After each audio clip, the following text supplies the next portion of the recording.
The John Day River begins its flow near the small town of John Day, Oregon, in central Oregon, and flows to the Columbia River. It's known as one of the top smallmouth fisheries in the Northwest. However, there's trout in these rivers too, and we spent our 3 days on this river catching trout and smallmouth in abundance.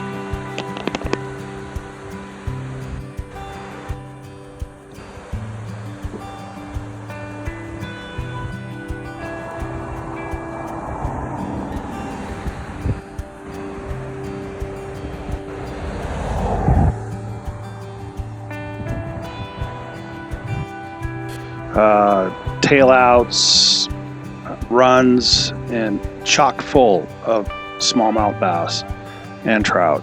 We found trout to be in the likely places in the top of runs, along boulder-strewn sections, places where other creeks would flow into, and the trout were there, and they were there in abundance, and they were quite large. Using streamers mainly to catch the trout, but we would also catch smallmouth bass on these same streamers. The fishing was just almost nonstop.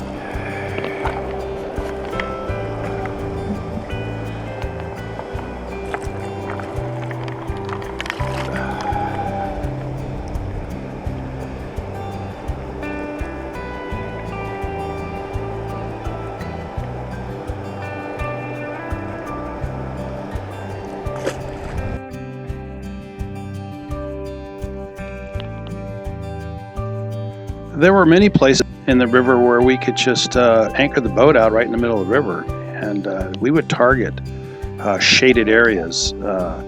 You can see where this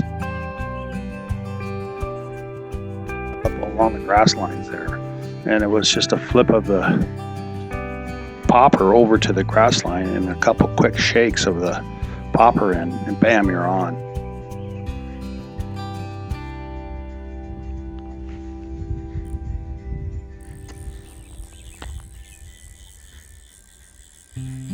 We were averaging about, 12, 13 inches per bass. A battle. You can see the bend in the rod. And it was just a kick in the butt, a hoot of a day of fly fishing for smallmouth bass.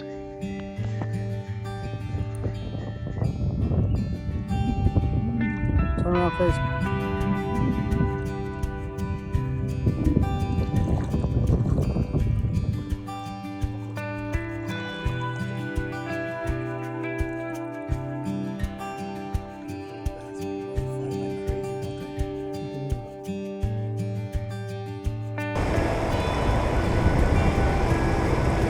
It pays to have a bunch of rods in your boat.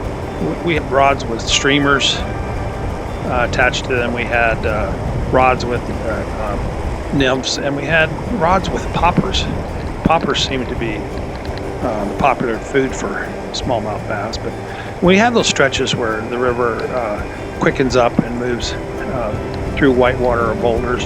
It was just handy to have that streamer rod where we could just roll little streamers out through the current and pull.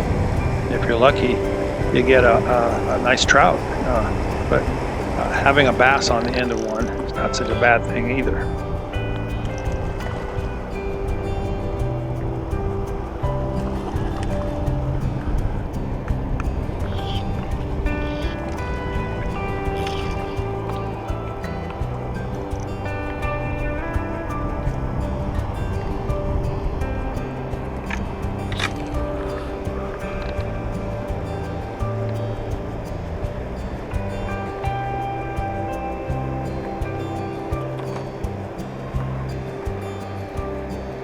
If you're going to float the John Day, and it's a long river, and you pick your poison, pull off and put your boat in and go.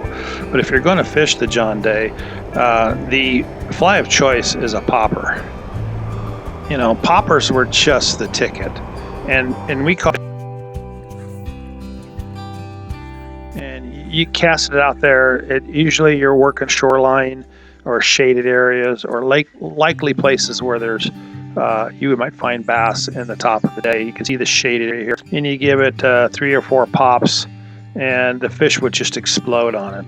There's something very, very magical in fly fishing when you can take fish on a fake bug popping around on top of the surface and just get mashed.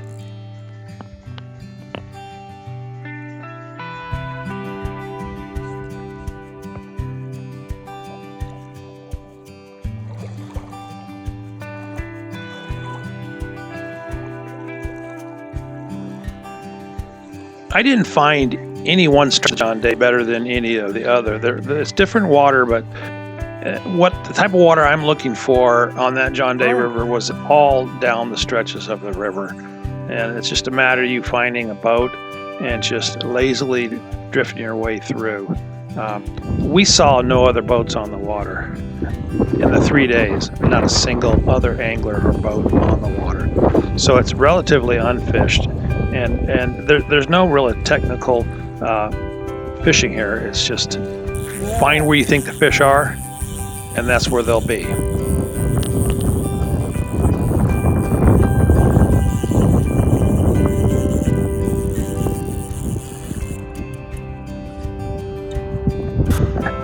It's well known, and it's just not fished very often. But if you want to go to a river that has a lot of surface action, has rainbow trout, has lots of bass, and a lot of fun fishing, well, the John Day should be on your bucket list. Get some poppers, get some streamers, and if you're lucky, if I'm lucky, I'll see you on the river.